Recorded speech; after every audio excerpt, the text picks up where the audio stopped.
sorry, I don't have a book to plug. You got 2 t-shirts. You can't buy my t-shirts. Wow. I want to say thank you to Brian Blair and the executive board. Thank you so much. I think you guys have done a great job with Cauliflower Alley. God, I miss Dean Silverstone. I was so honored one time when I got a call from him and he invited me to his house. And we just sat there and talked, and all I could think about was all of the legends who were there before me, which is not unlike the Cauliflower Alley Club. I should thank my podcast partner, one of them, Fumi Saito from Japan. Fumi says hello to everybody. Fumi was a key in Medusa's career in Japan. And I want to say sincerely, I think it's great. One of the great things about Cauliflower Alley is when first-time legends come here and they mix with the fans and they're engaged with everything. And, you know, it's just great to see that Medusa came out of her shell. It's good to see you get off the wall, that delicate wallflower that is Medusa.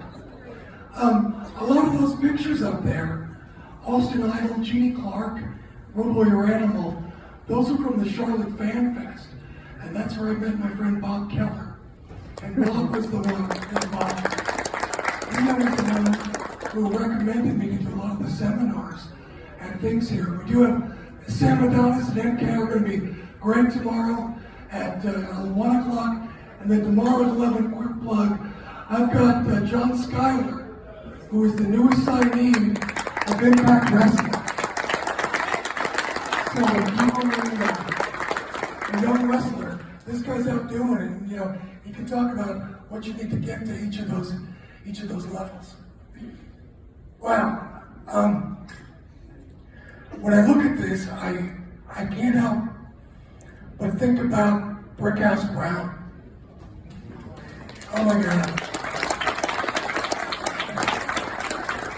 Indulge me just for a moment. Did you guys see the Brickhouse Brown speech?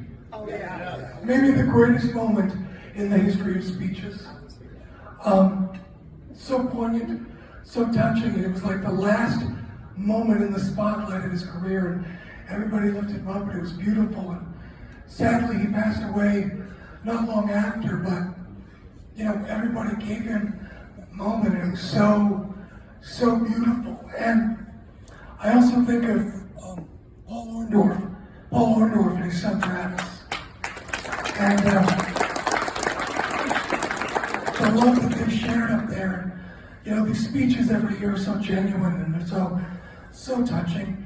And it really showed another side of Paul Orndorff. And you know, a lot of people, when I tell them about the mission of the Cauliflower Alley Club, you know, they go, that guy was a big star. That guy may have invented this. What are we giving money for? You know, there's a little thing that happens, and it's called life. In 2012, I was diagnosed with a rare autoimmune disease that I didn't know I had, and doctors didn't know I had. And I had insurance. The key word there was had. I have what is known as a pre-existing condition. And this was before the ACA, Obamacare, so I was screwed. And we liquidated my retirements, the 401ks, savings, and everything. And just like Paul Orndorff.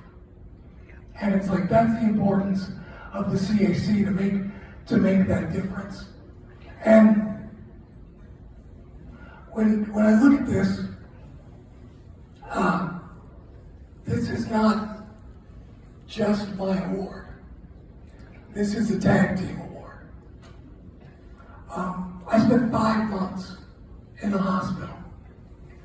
And part of the time, there were COVID restrictions. so I had no visitors. And when you stare at those hospital walls, I don't know who designs hospitals. Who's the guy who goes, you know, I think these things with sick people, maybe like a prison vibe, where they're nice. Lots of grays, that'd be good. Small dark windows with bars, yeah. Good, love it. True story, I was so lonely. I don't even know if I told my wife this.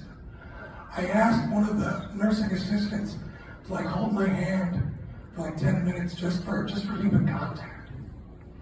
And I need to thank the Observer, Dave Meltzer, Brian Alvarez, Tony Leader, great guys. You know, I do this couple of, I thought like a third-tier show on their platform.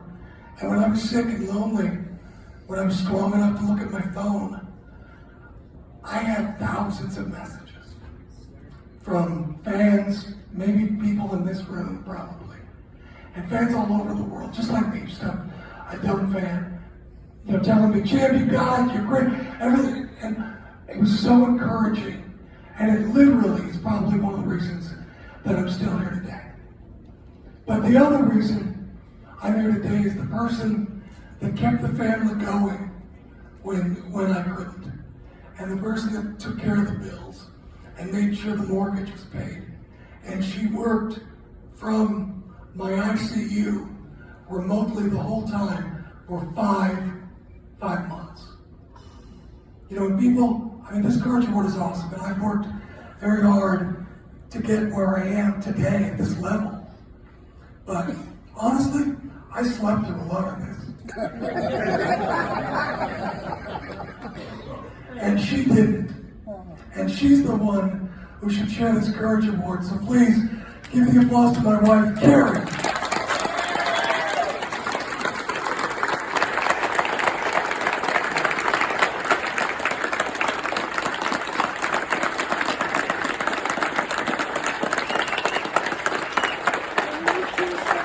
People laugh at you and, you know, do you know it's fake?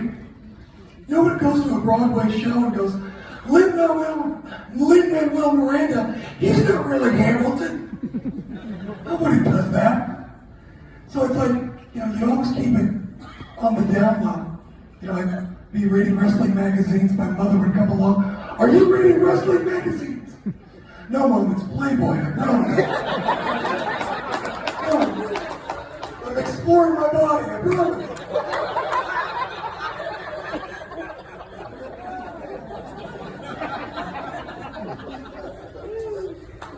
But now, it's really come full circle. That wrestling is on major platforms, wrestlers are everywhere doing everything, and I can stand here and say, I'm Jim Valley, and I fucking love wrestling.